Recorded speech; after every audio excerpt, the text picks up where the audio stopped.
People on both sides of the aisle are condemning President Trump's comments last night about the late Representative John Dingell. If you haven't heard what he said, here's a sampling. John would be so thrilled. He's looking down, he'd be so thrilled. Thank you so much, sir. I said, that's okay, don't worry about it.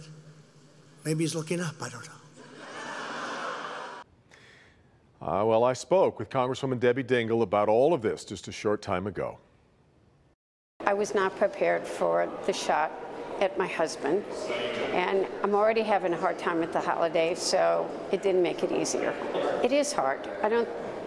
Some people are surprised at how open I am, but I do talk about how we're human, because I think sometimes we forget that our elected representatives are human people who do have feelings, who do hurt, who go through happy times and difficult times.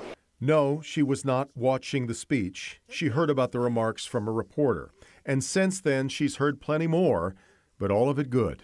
And I have heard from all kinds of people. The Republicans in the House have been incredible today. Some people have said it's almost like John Dingell still upstairs arranging things, because on a day that could have been very hard on the House floor, we came together as a community and people were incredibly kind to me.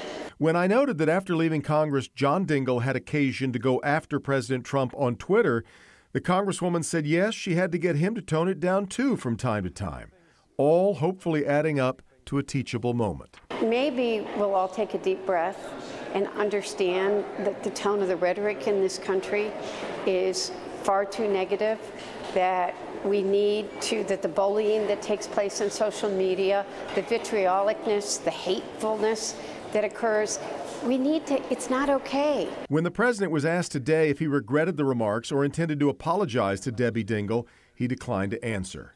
Dingell is trying to stay on the high road, again, thanking the president for the call about John's death. That phone call did mean a lot. He was very kind.